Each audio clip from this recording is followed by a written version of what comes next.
Um dia, quando estivermos no céu, todas as discussões ficarão para trás. Agora vou apresentar alguns dos argumentos finais e então falaremos sobre questões importantes para o tempo em que vivemos. Houve duas instituições que, como vocês sabem, foram especificamente separadas e abençoadas no Jardim do Éden. Duas instituições. Essas duas instituições são o sábado e o casamento. O casamento. E o diabo odeia essas duas instituições mais do que qualquer outras. A lei é santa, justa e boa. Assim, todos os mandamentos são santos, justos e bons. Mas estas duas coisas foram elevadas por terem sido especificamente abençoadas. Eu estou me referindo ao casamento e ao sábado. Isso não é interessante? Mas por quê?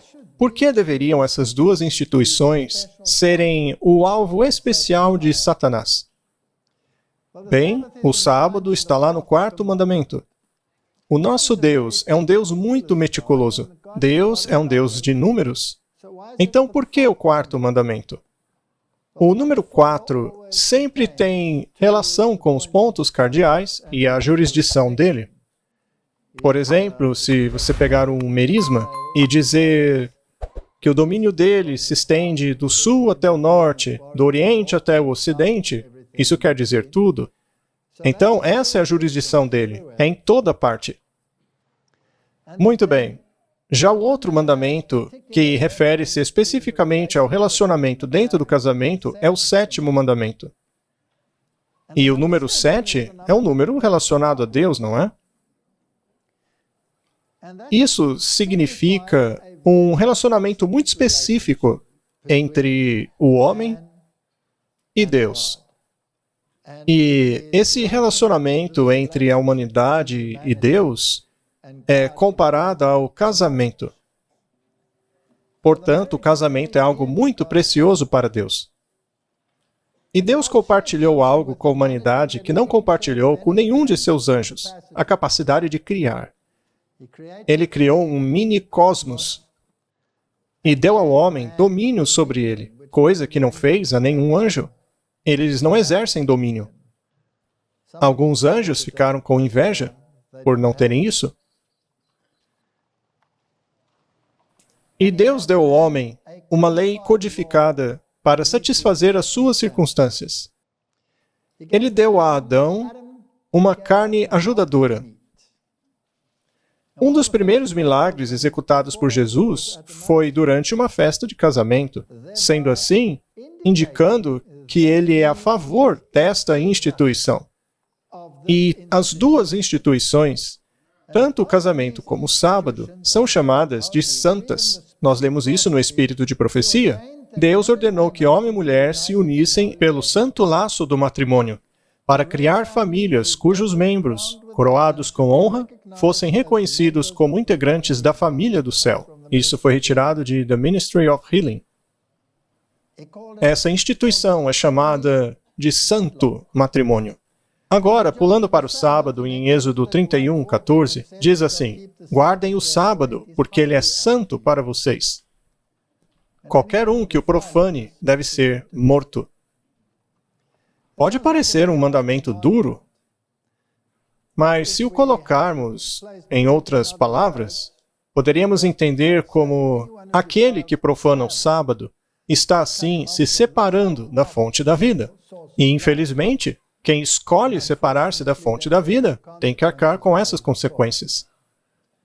Isso porque não existe vida separado de Cristo. Quem decide não ter um relacionamento com Jesus e separar-se dele, está tomando uma decisão, e Deus honra sua decisão. O resultado disso é a morte. E esta lei está sob ataque. Toda a lei de Deus está sob ataque. No entanto, estas duas instituições são mais atacadas do que as outras. E nós sabemos que serão feitas leis contra estes mandamentos. Ou seja, essas leis te forçarão a quebrar os mandamentos de Deus. Isso significa que eles vão atacar os relacionamentos. Atacar o relacionamento vertical entre Deus e você e horizontal, ou seja, entre a família humana. Mas por que o diabo odeia tanto o casamento? Bem, nós sabemos que, não sendo um ser humano, ele não é capaz de procriar. Isso é uma característica muito especial compartilhada por Deus. Ele só compartilhou a sua capacidade criativa com a humanidade. É por isso que ele criou macho e fêmea. E é somente dentro do laço entre macho e fêmea que a família torna-se algo possível. E qualquer coisa diferente disso é uma mentira. Em Salmo 119, verso 126, lemos assim: Senhor, é hora de agir, porque eles violaram a tua lei. Bem, eles virtualmente anularam todas as leis do livro. Todas as leis de Deus. O primeiro mandamento diz para não termos outros deuses além dele. E ele é muito específico com relação a qual Deus ele está se referindo. É aquele que os tirou do Egito, e não qualquer outra divindade. Eu sou o Senhor teu Deus que o tirou do Egito. É esse Deus aí. Não podemos ter outros além deste. Mas se você está em um movimento ecumênico, e existem muitas religiões que estão se unindo hoje, essas leis devem ser redefinidas. Hoje dizem por aí que, no fim das contas, todo mundo acaba adorando o mesmo Deus. Sendo assim, o primeiro mandamento foi anulado. Com relação ao segundo mandamento, basta olhar para qualquer filme de Hollywood e você vai constatar que esse também já era. Todos os outros também já eram. Honra o teu pai e a tua mãe. Mas de acordo com os direitos da criança hoje, é o contrário. Pais, honrem os teus filhos. Façam exatamente o que eles querem. A gente poderia analisar todas as outras leis. Na verdade, eu tenho 2 palestras chamadas Eles Anularam a Tua Lei. Ainda assim, 2 mandamentos específicos tornaram-se o alvo principal de Satanás. Agora, quando eles fizerem essas leis, obrigando as pessoas a quebrarem os mandamentos de Deus, ele então deverá intervir. De acordo com este verso, chegou a hora de intervir, porque eles anularam a tua lei. É hora de Deus agir, porque se ele não agir, bem, nesse caso, temos um problema. Existe um vídeo no qual o Donald Trump, em uma outra situação, antes da sua eleição, disse que ele era o escolhido. Vamos dar uma olhada no 7º mandamento, para começar. O Papa Francisco autoriza bênçãos para casais do mesmo sexo. Ele formalmente permitiu que padres da Igreja Católica abençoem casais do mesmo sexo em uma guinada significativa em sua abordagem com relação ao pessoal LGBTQ.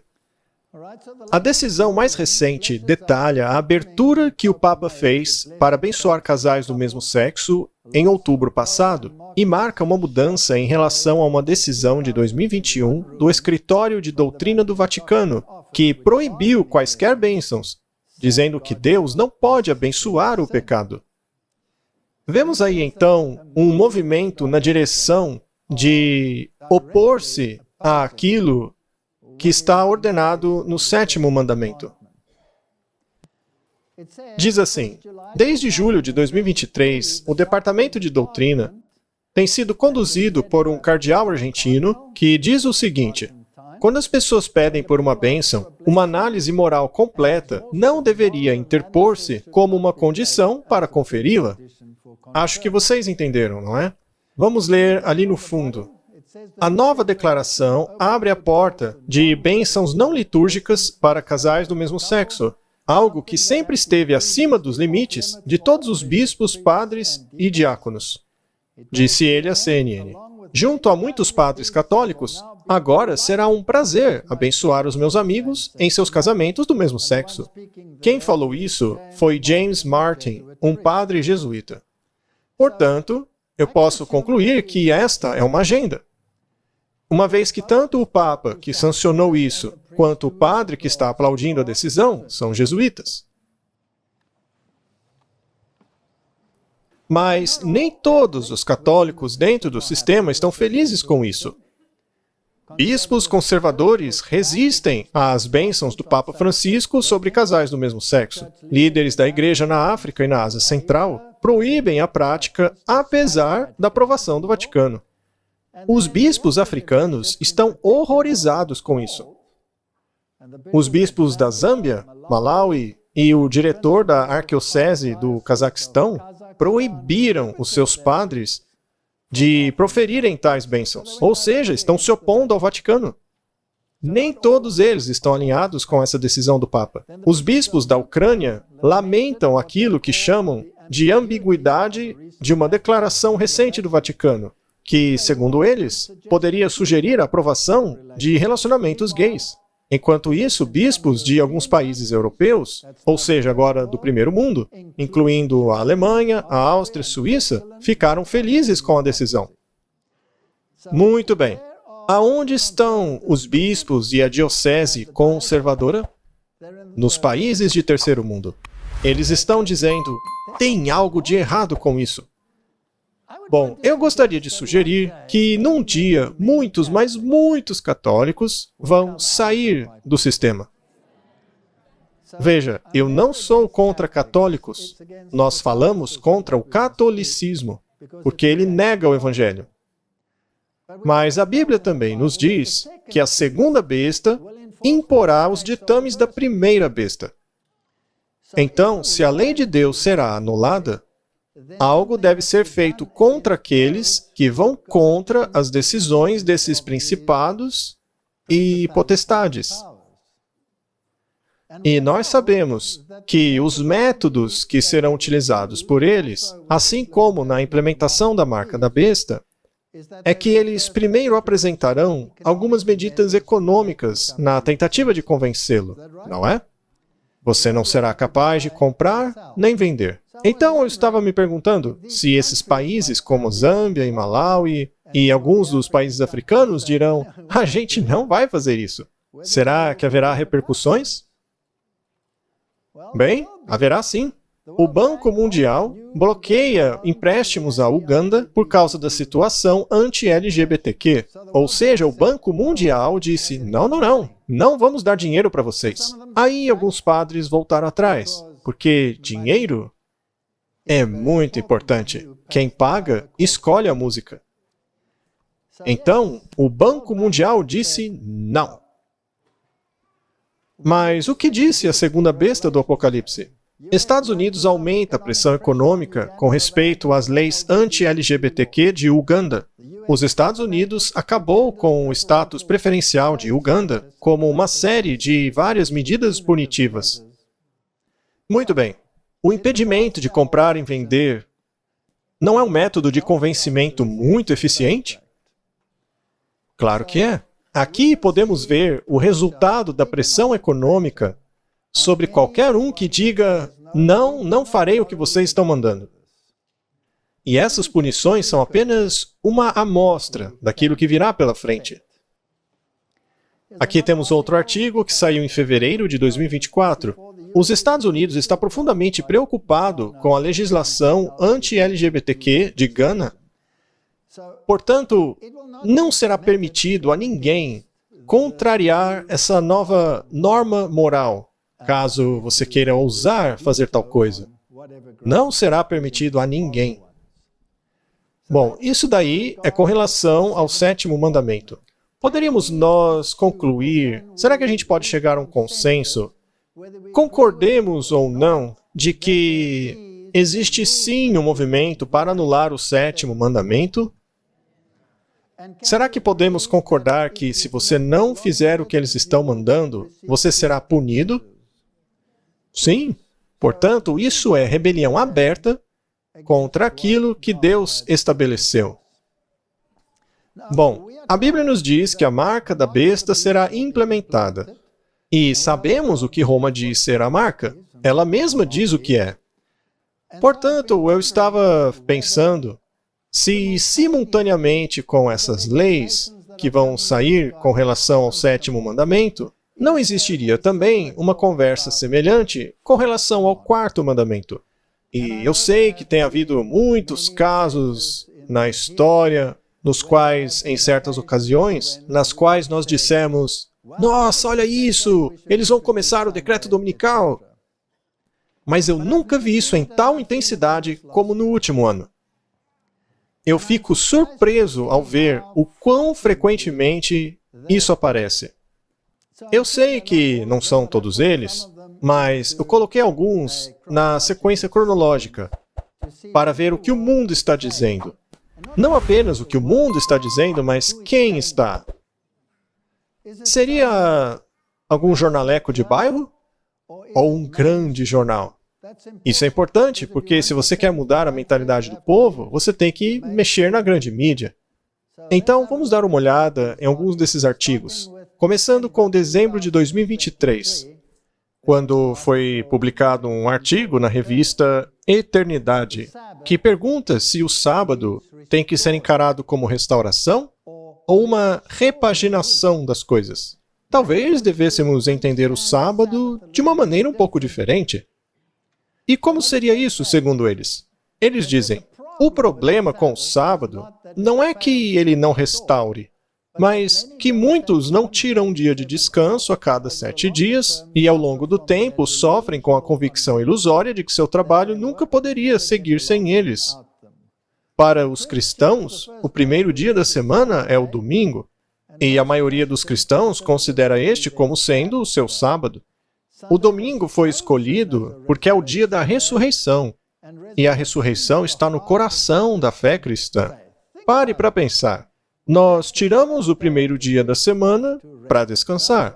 Parece estranho, não é? Certamente deveríamos tirar o último dia de folga, quando estamos exaustos e confusos. Agora veja o que eles dizem. Quando trabalhamos duro o suficiente para merecer um descanso. Ah, mas a observância do domingo vai numa direção diferente. Você recebe um dia de presente antes de merecer qualquer coisa. Eu achei esse argumento estúpido, mas, enfim, é um argumento que eles usam para a guarda do domingo. Isso foi publicado em dezembro de 2023.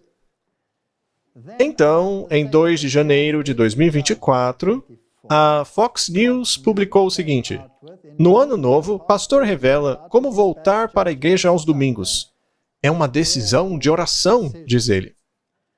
Nessa parte do ano, disse o pastor Jesse Bradley, as pessoas estão especialmente apreciativas e receptivas a frequentarem a igreja com outras pessoas.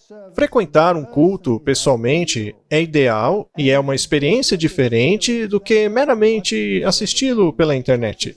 A igreja é um lugar onde deve haver hospitalidade, verdade e inspiração, e a chance de servir aos outros. Ou seja, vamos voltar para a igreja.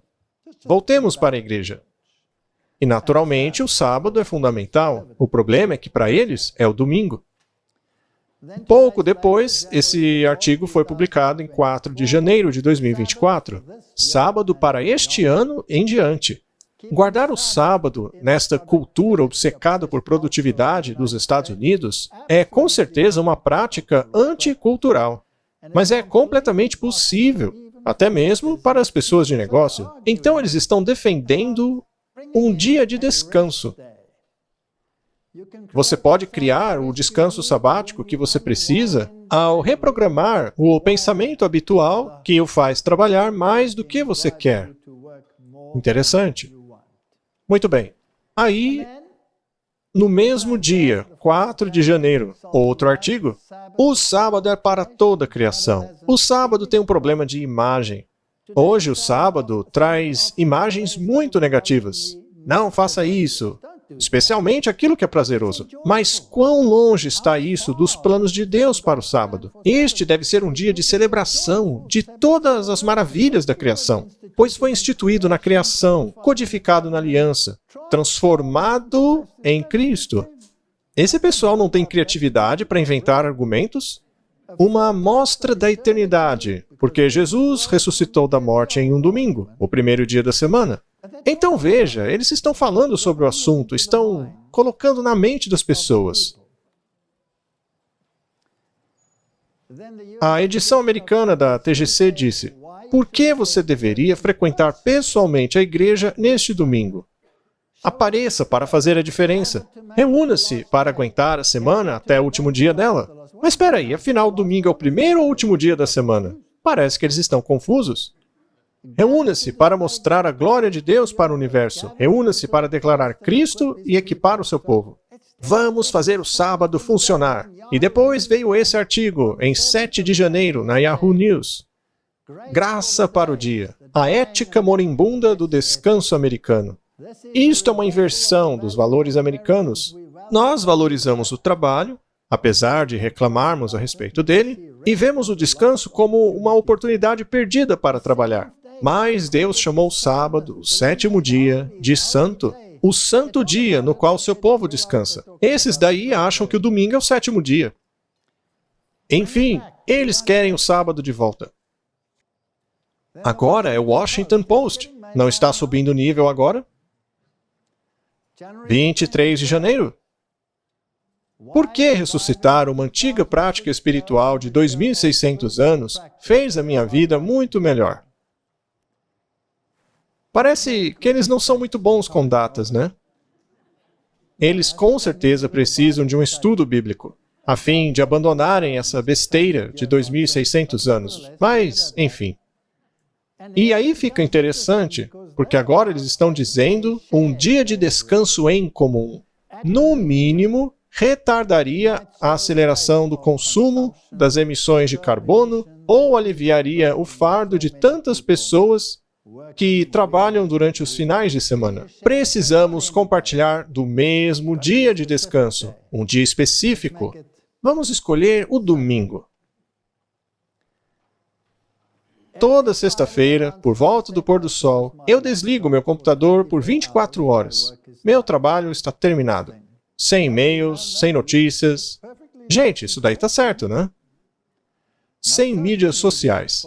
Por um milênio, as religiões consideraram esse ritual de descanso uma necessidade espiritual.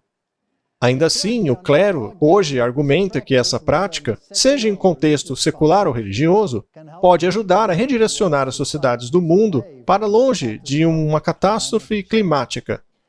O sábado é um dia no qual aprendemos a arte de superar a civilização. O Papa Francisco defendeu a mesma coisa com relação ao domingo cristão em sua encíclica de 2015, Laudato Si, uma encíclica sobre cuidar do mundo natural.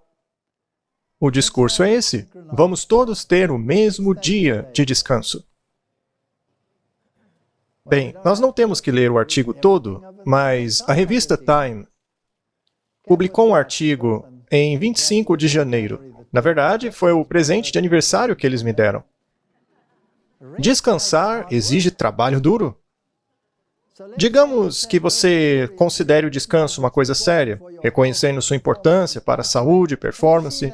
Veja que eles estão apresentando justificativas para a guarda desse dia. É a mudança climática, é a sua saúde, é a família. Mas o que me chama a atenção é a regularidade na qual eles têm feito isso durante esse ano. Há muito tempo que os americanos são conhecidos por sua indústria e ambição. Precisamos voltar às raízes dos puritanos. Precisamos de um dia de descanso. Os americanos são conhecidos por sua indústria e ambição, mas até recentemente também reconheciam o valor do descanso. Os puritanos possuíam uma ética de trabalho muito estrita, na qual consideravam seus domingos coisa séria. Temos que voltar àqueles tempos. Isso foi publicado em 25 de janeiro. Então a revista Cristianismo Hoje achou que devia escrever algo a respeito também. E lá foram eles, pularem no mesmo barco. 30 de janeiro. Coincidência, né? O sábado não é um luxo. Não é um luxo. É algo que todos têm que ter.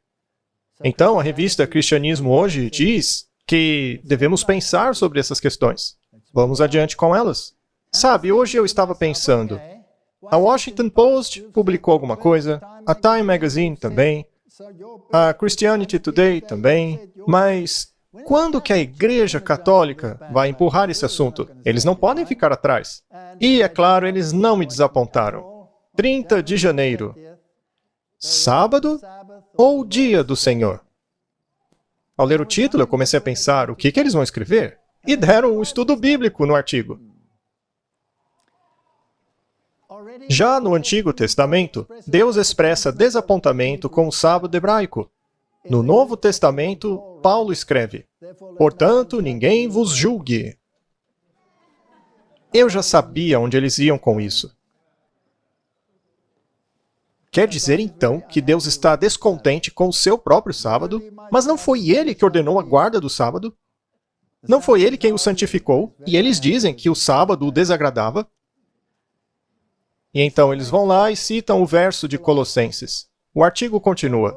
De acordo com esses versículos, a dieta, festas e sábados hebraicos não são mais obrigações para os cristãos.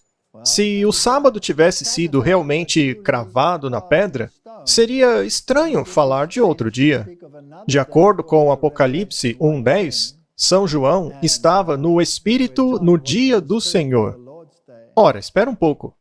Quem dá a eles o direito de definir que o dia do Senhor é o primeiro dia da semana? Há apenas um outro lugar no qual o dia do Senhor é mencionado. É em Isaías 58, no qual o sábado é chamado de honrado dia do Senhor. Então, será que eles não sabem fazer mais nada, além de distorcer a Bíblia? Eles dizem que o sábado é cerimonial. Muito interessante. Então, para os cristãos, o domingo substituiu o sábado. Ok, vocês têm mais alguma coisa a dizer, além disso daí? Logo em seguida, a US Catholic publicou seu artigo em 2 de fevereiro de 2024. Eu achei isso muito interessante. Um novo documentário defende o reavivamento do sábado. Uma das primeiras antigas e veneráveis noções que caíram antes da Marcha do Capital foi a observância pública de um dia de sábado no qual toda atividade econômica era suspensa. Então, nesse documentário, eles defendem o reavivamento do sábado. E então eles fazem uma afirmação que é crucial. Eles dizem, o sábado pode ser pessoal, mas nunca individual. É uma observância em que a comunidade faz junta, além de ter claras implicações na formação de uma ordem social justa e sustentável. Você não tem o direito de decidir individualmente que sábado você quer guardar. Não é uma escolha individual. É uma escolha da comunidade. Aquilo que a comunidade decide, você tem que fazer, porque é necessário para a ordem social. Você acha que isso está nos levando para uma direção? Muito bem. E aí, é claro, eles vêm com o sábado da terra. Eu nem vou ler isso porque me irrita demais. Lá vem de novo as desculpas ambientais. Lá vem eles, com aquela história de que o problema é a emissão de carbono. Afinal, a concentração de carbono na atmosfera aumentou para 0,04% da atmosfera, enquanto que 120 anos atrás, de acordo com a enciclopédia, era apenas de 0,04%.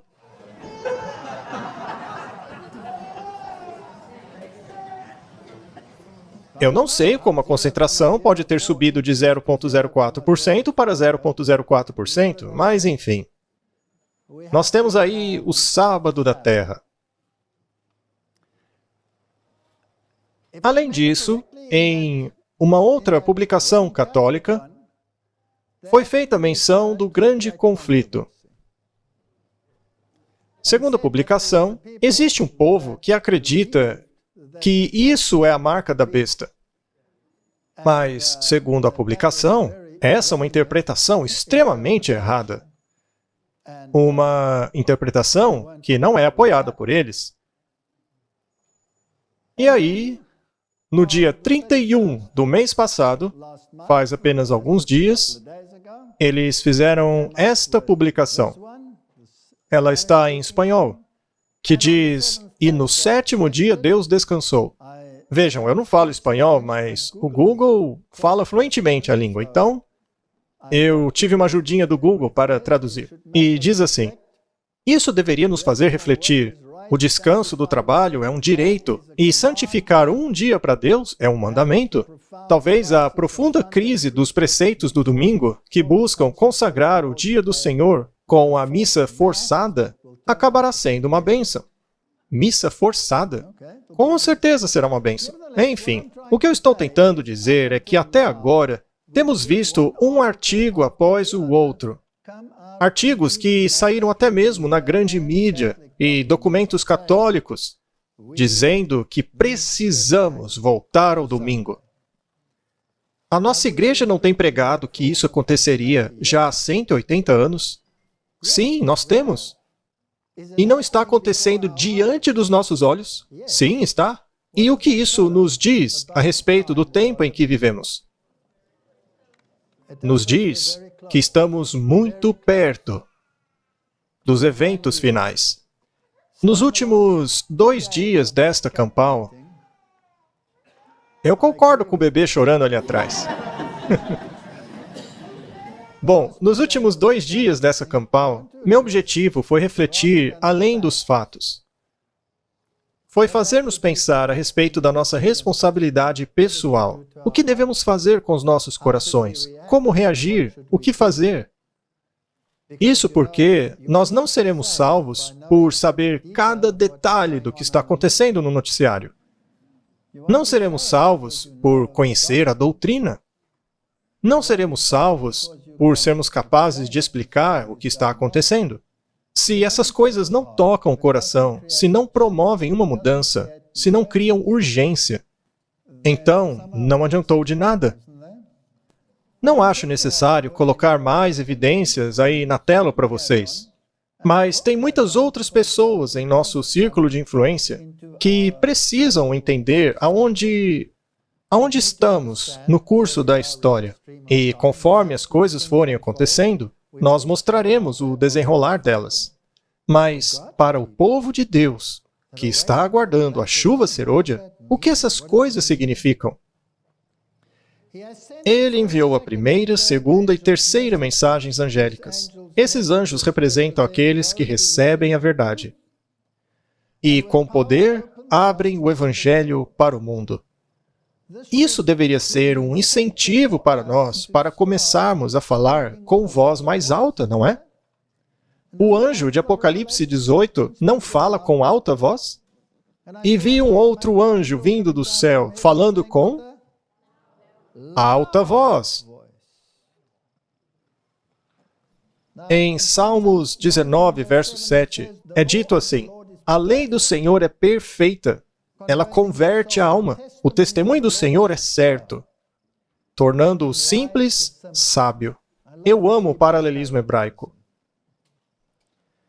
Romanos 7, verso 12 diz: "Portanto, a lei é santa, o mandamento é santo, e justo e bom." Muito bem, nós definimos que a lei é santa, é justa e é boa. Então, vamos jogá-la no lixo. Vamos abolir a lei. Não precisamos dela. Isso faz sentido para você? Por que nós aboliríamos algo que é bom, que é perfeito, que é santo? Por que abrogar a lei? Isso não significaria abrogar a autoridade que promulgou a lei? O que dizer sobre o Estado de Direito? Como funciona lá no céu? Bem, Salmo 103, verso 20, diz assim: "Bendizei o Senhor, todos os seus anjos, vós que excedeis em força, que guardam os seus mandamentos, obedecendo à voz da sua palavra." Vocês acham que os anjos guardam os mandamentos? Ora, é o que diz aqui. Jesus disse, seja feita a tua vontade na terra, assim como no céu. Será que a vontade de Deus é feita na terra da mesma forma que no céu? Claro que não, é o oposto. Estamos fazendo leis contra as leis de Deus. Portanto, este reino precisa ser restaurado logo, pois isso é a base do trono dele. E para uma igreja dizer que um governo anula as próprias leis, é o mesmo que esse governo anular a si mesmo. Se você anular a força da lei em uma nação, você acabará tendo um negócio chamado anarquia. E me parece que algumas pessoas gostam disso. Mas por que a lei é tão importante? É porque ela é um espelho. A Bíblia diz isso. Nós devemos olhar para esse espelho. Nós lemos no Espírito de Profecia o seguinte: eu achei que os mandamentos eram um fardo, mas ela o é apenas para aqueles que quebram a lei. Aí sim a lei torna-se um fardo. Para aqueles que guardam a lei, ela é vida, alegria, paz, felicidade. A lei é um espelho para o qual devemos olhar a fim de discernirmos os defeitos de nosso caráter. Portanto, não é uma coisa sábia dizer que o governo de Deus aboliu a própria lei e que, portanto, deveríamos guardar o domingo como dia de sábado. Porque ninguém será salvo por um dia. Esse dia representa algo muito maior do que isso. Portanto, a lei é como um espelho para nós. E quando se chega a esse ponto no qual a lei é anulada, devemos estudar a lei para descobrir a sua essência e o porquê ela é importante para as nossas vidas, já que a lei é equivalente ao relacionamento. Que coisas tiram a nossa felicidade? Se ao chegar em casa e perceber que ela foi arrombada, por acaso você escreve uma carta para o jornal dizendo: obrigado porque alguém roubou a minha casa para redistribuir os meus bens para aqueles que não têm? É assim que você se sente? Ou você fica chateado? Ficamos chateados? Se alguém rouba tua mulher ou teu marido e você acaba descobrindo, você fica feliz? Talvez em alguns casos. Mas geralmente não. Normalmente ficamos decepcionados. Portanto, a lei é para nossa proteção. Salmos 45, verso 2 diz: Tu és mais justo do que os filhos dos homens. A graça se derramou em teus lábios, por isso Deus te abençoou para sempre. O teu trono, ó Deus, é eterno e perpétuo. O cetro do teu reino é um cetro de equidade. Estas palavras nos dizem que Jesus é mais justo do que os filhos dos homens. Ele foi a personificação da obediência à lei. Eu vim fazer a tua vontade. Foi assim profetizado a respeito dele. Ele é o espelho para o qual deveríamos olhar e perguntar a nós mesmos: o que vemos ao olhar para esse espelho? Espelho, espelho meu, quem é mais justo do que eu? Bem, de acordo com a Bíblia, Jesus é mais justo do que você. E, sendo assim, deveríamos olhar para ele para vermos como ele é, a fim de nos espelharmos nele, para refletirmos o caráter dele em nós. Sou eu presunçoso? Tenho eu fé? Qual é a situação? Daniel disse: assim eu fui deixado sozinho e tive essa grande visão, e não restou força em mim. A minha beleza, ou seja, tudo que ele considerava bom nele, tornou-se em corrupção, e em mim não restou força alguma. Será que o mesmo acontece conosco? O que é a justificação pela fé? É arremessar no pó a glória do homem. Ao olharmos para o espelho perfeito, temos que nos perguntar: será que o estamos refletindo? Será que nós atraímos as pessoas com o caráter de Jesus? Ou as ameaçamos com uma marreta? Será que refletimos Jesus? O que as pessoas viam nele? Eu gostaria de falar sobre isso no próximo sermão. Temos que olhar para os atributos de Jesus. 1 Reis 8, verso 61. E seja o vosso coração inteiro para com o Senhor nosso Deus, para andardes nos seus estatutos e guardardes os seus mandamentos como hoje. É a perfeita norma do caráter dele. Ninguém pode alegar ter um caráter santo e perfeito, ao mesmo tempo em que treme diante da norma exaltada do Senhor. Seria possível jogar fora a imutável lei de Deus e então alegar ser santo? Tem muitas pessoas que alegam serem santas. Eu nunca vou esquecer de um homem que me disse ser absolutamente possível atingir a perfeição total e completa. Eu disse, é mesmo? Ele respondeu, claro, olhe para mim, eu não como mais queijo.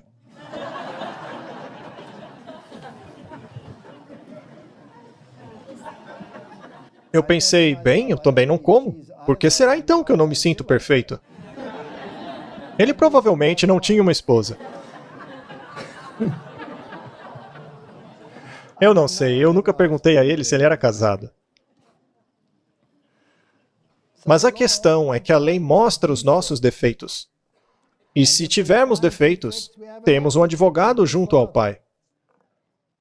Não é o fato de termos boas obras ou más obras ocasionais que determina a nossa posição junto a Deus. É a tendência da nossa vida que determina a nossa posição com Deus.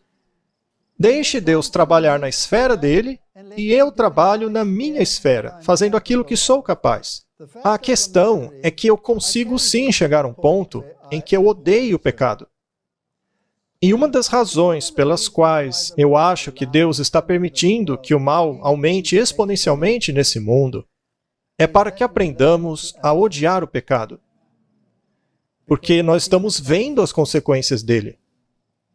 Eu vejo tantas pessoas quebradas ao longo do meu ministério. Vejo tantas lágrimas. Muitas pessoas vêm até mim sem dizer nada, apenas chorando. Por quê? Por que elas explodem em lágrimas? Do que elas precisam? O que elas buscam? Buscam por um pouco de empatia, um pouco de ânimo. Será que nós estamos fazendo isso? Jesus disse, nem eu te condeno, nem eu te condeno. Vá e não peques mais. Eu me pergunto o que ela viu em Jesus quando ouviu essas palavras. Como essa frase mudou a vida dela? Portanto, meus irmãos, adventistas do sétimo dia, o conhecimento é uma coisa maravilhosa. Mas o conhecimento em forma de marreta é uma coisa muito assustadora. Assusta. Como então abordar as pessoas mundo afora nesse tempo em que vivemos? O que vamos fazer? Como vamos agir nesta crise? Isaías 53. Ele foi ferido por causa das nossas transgressões, moído por causa das nossas iniquidades. O castigo que nos traz a paz estava sobre ele. Pelas suas pisaduras nós fomos sarados. Nunca se esqueça disso. Jamais. Quando Pedro viu João indo atrás deles, ele olhou e disse, e quanto a esse homem? Você se lembra disso? Jesus olhou para ele e disse, que tens com isso? O que você tem a ver com isso? Eu acho que ele ficou um pouco surpreso, você não acha? Não é da sua conta. Esse é um indicador muito importante. Será que nós não fazemos a mesma coisa? Olha o que aquele irmão está fazendo. Isso não é olhar para o espelho. Mas olhe para o espelho, olhe para Jesus. O que ele faria? Como ele reagiria? O que Jesus faria ao conversar com uma pessoa que usa 50 brincos e você mal pode ver a pele dela debaixo das tatuagens? Como Jesus a trataria? Queridos, estamos muito perto do fim. Em Tiago é dito assim: aquele que ouve a palavra, mas não a pratica, é semelhante a um homem que olha sua face num espelho. E, depois de olhar para si mesmo, vai embora e logo se esquece de como era. Mas o homem que observa atentamente a lei perfeita, que traz a liberdade, e persevera na prática dessa lei, não esquecendo o que ouviu, mas praticando, será feliz naquilo que fizer. O Salmo número 1, verso 2 diz assim: mas o seu prazer está na lei do Senhor. Eu me deleito em fazer a tua vontade, ó Senhor. A tua lei está dentro do meu coração. Esta é uma referência a Jesus, não é? Nós somos o povo do livro, somos o povo da lei. Mas se a lei não muda o nosso caráter, se não imitamos o que vemos em Jesus, então pode ser tudo em vão. Não adiantará nada saber o que o político tal vai fazer ou não. O sábado nos leva de volta à criação. Assim era no início. A vontade de Deus, que permanece a mesma, desde o início até o fim, o Alfa e o Ômega. Toda ela aponta para o Criador. Já o domingo aponta para a Eucaristia. A Eucaristia é um sacrifício contínuo. Sendo assim, não pode representar o descanso. E eu acho incrível que os evangélicos digam para nós que a nossa religião é baseada em obras, pelo fato de guardarmos o sábado. Dizem que somos legalistas, porque guardamos o sábado. Espera um pouquinho. Nossa religião é baseada em obras? O sábado não nos garante o descanso? Descanso e trabalho não se excluem mutuamente? Se minha religião prega o descanso, como ela pode ser baseada em obras? Já o domingo representa a Eucaristia e a sua celebração. Está lá no Catecismo Católico. Nesse dia você tem que sacrificar, fazer uma obra. Mas a Bíblia diz: temei o Senhor. O temor do Senhor é o princípio da sabedoria. O temor do Senhor é o princípio da sabedoria. O conhecimento do santo é entendimento. Vez após vez nós lemos: temam o Senhor, temam ao Senhor. O que isso quer dizer? Significa ser moralmente relevante. Muito bem. Adventistas do sétimo dia. Ouçam bem. Vocês foram escolhidos por Deus como um povo peculiar, separado do mundo. Por meio do grande cinzel da verdade, Ele os cortou da pedreira do mundo e os trouxe em conexão consigo mesmo. Ele fez de vocês representantes e os chamou para serem embaixadores por Ele na última obra da salvação. Vocês já ouviram isso, né? Eu espero que sim. E neste tempo, quando estamos tão próximos do fim, iremos nós nos tornarmos tão semelhantes ao mundo em prática, a ponto dos homens olharem em vão, procurando o povo de Deus? Estamos olhando para o espelho? Será que estamos nos perguntando se temos a mesma bondade de Jesus? O mesmo tato? A mesma compaixão que ele tinha? As mesmas palavras? Temos os atributos de Jesus? Ou será que eu só me preocupo em olhar para os erros dos outros? Saber aonde os outros erram pode ser bom para que não trilhemos o mesmo caminho. Jesus disse: santifica-os na tua verdade. A tua palavra é a verdade. Assim como tu me enviaste ao mundo, também eu os enviei ao mundo. E por eles me santifico a mim mesmo, para que também eles sejam santificados na verdade. E eu não rogo somente por estes, mas também por aqueles que pela tua palavra hão de crer em mim. Pela tua palavra. Esses versos são carregados de significado. Ele deu o seu Filho para morrer, para que possamos ser santificados por meio da verdade. E a única maneira de sermos santificados por meio da verdade é praticando a verdade. Se você não obedece à verdade, se não pratica a verdade, ainda que ela vá contra a sua natureza, você pode estar em perigo. Tiago disse o seguinte: se algum de vós tem falta de sabedoria, peça a Deus, que a todos dá liberalmente, e o não lance em rosto, e ser-lhe-á dada. Essa é uma promessa. Peça, porém, com fé, em nada duvidando, porque o que duvida é semelhante à onda do mar, que é levada pelo vento e lançada de uma parte para outra. Não duvidemos. Ou seja, temos que estar firmados na verdade, não podemos nos mover dela. Não duvide. E o que significa estar absolutamente firmado na verdade? É estar selado. Selado. Então precisamos estudar, precisamos saber no que acreditamos e por que acreditamos. Não importa que leis eles possam formular, não importa os argumentos deles, temos que ficar firmes na verdade. Mas por quê?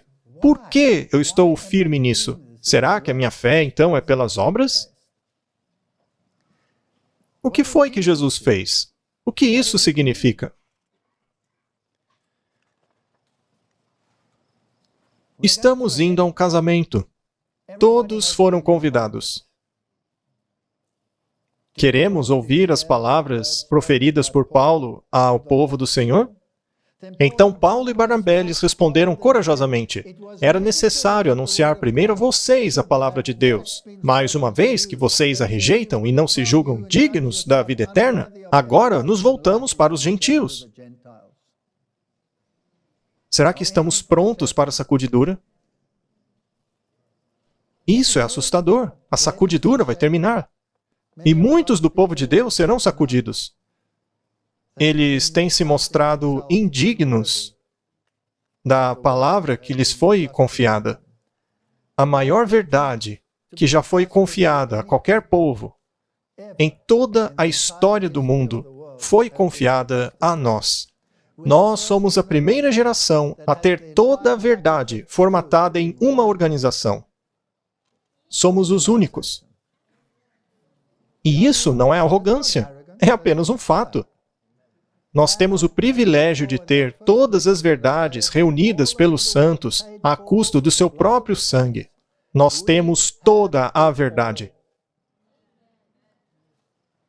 Se você for a 2 Crônicas e ler o capítulo 9, onde a rainha de Sabá vai a Salomão, ela o inquiriu com perguntas difíceis. E quantas de suas difíceis perguntas Salomão respondeu? Todas. Mas não foi isso que a convenceu. Ela olhou para o alimento sobre a mesa. A Bíblia diz isso. E então, para os servos do rei. E isso a impressionou. Afinal, como pode alguém de classe inferior estar sentado ao lado do rei? O rei tratava esses homens como amigos. Podemos dizer que ele os considerava como irmãos em Cristo. Depois ela viu a maneira com a qual ele foi até o templo. O jeito como ele adorou a Deus. E então todas as suas dúvidas foram dissipadas. Porque ela viu que ele vivia aquilo que pregava. Eu fico feliz que ela não tenha visitado anos mais tarde. Do contrário, terminaria como uma de suas esposas.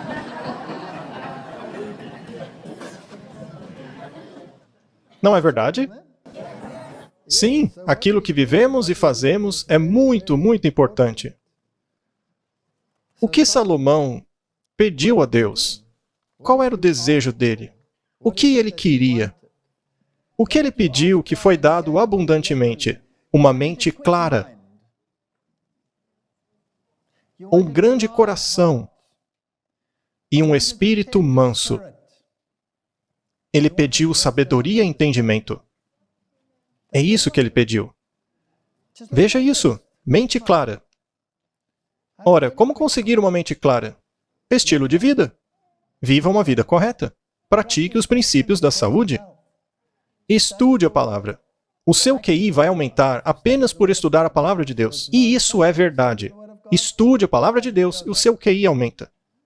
Um grande coração. O que seria isso? Significa ter empatia, bondade. Não utilize a verdade como um martelo. Tenha um espírito manso. Seja gentil e generoso. E Deus te dará sabedoria e entendimento. Aqueles que são sábios levarão muitos ao entendimento. Nós vivemos em um tempo terrível. E o que dizer sobre a comida que está à mesa? Por que ela prestou atenção na comida sobre a mesa? Ora, porque era diferente. Não era uma comida com a qual ela estava acostumada. Era diferente.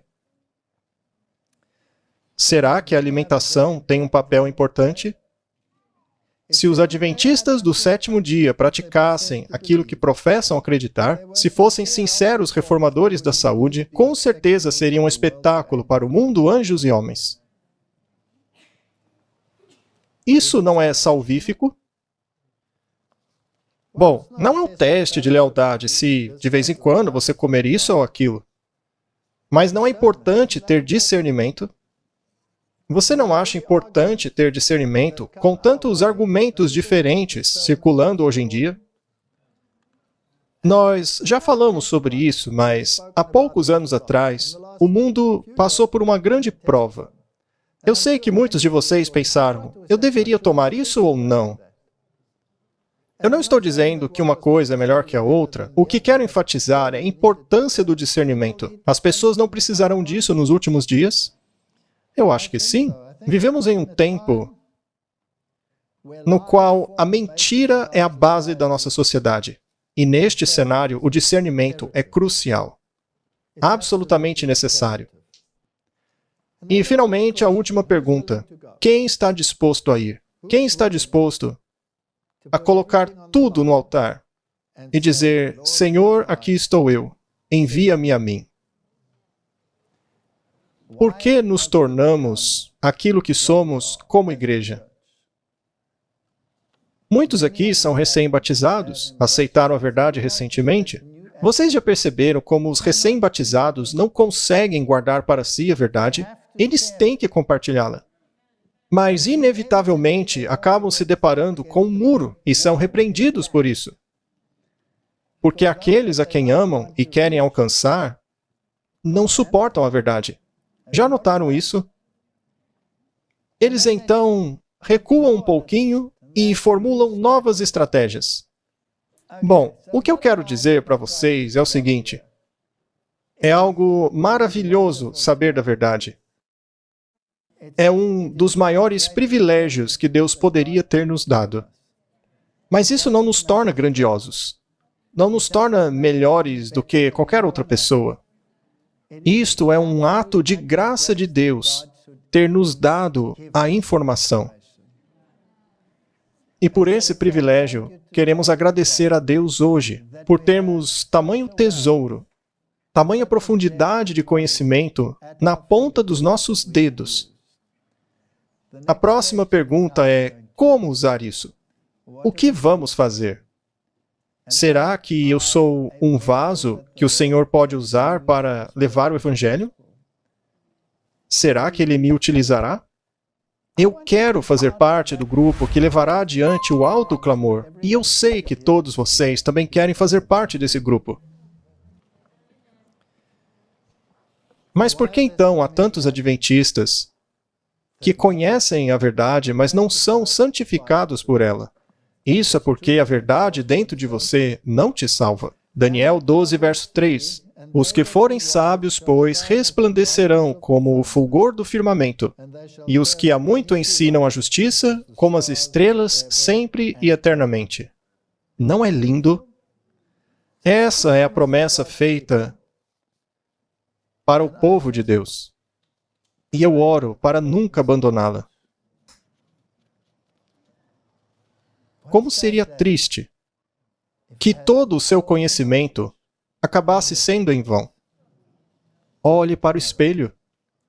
Olhe para a norma perfeita da justiça e pergunte-se: Senhor, eu estou seguindo as suas pegadas? Essa é a minha oração por todos vocês. Vamos orar. Querido Pai, estamos no clímax da história. Tudo está se desenrolando diante dos nossos olhos. Em breve começará o alto clamor. E esse alto clamor determinará o destino de milhões. Milhões. Talvez alguns vão ouvir essas coisas pela primeira vez, sob a luz da chuva serôdia, porque o derramamento do Espírito Santo trará tanta luz às suas mentes, tanta convicção que elas serão tocadas. E então escolherão fazerem parte do povo de Deus. Eu oro pelo teu povo, Senhor, porque o teu povo não está pronto. Nós aqui tivemos o privilégio de estar em uma campal, onde as pessoas querem saber a verdade, pessoas que estão alinhadas, mas não é assim em toda a igreja mundial. Eu oro pela tua igreja mundial. Dê discernimento à tua igreja, para que ela esteja pronta quando o dia do alto clamor finalmente chegar. Abençoe a igreja que o Senhor escolheu. O Senhor deu a tua verdade à tua igreja para estes tempos. O Senhor a empoderou com as 3 mensagens angélicas. Ajuda-nos a pregá-las com sabedoria. Pedimos um grande coração e um espírito manso. Em nome de Jesus. Amém.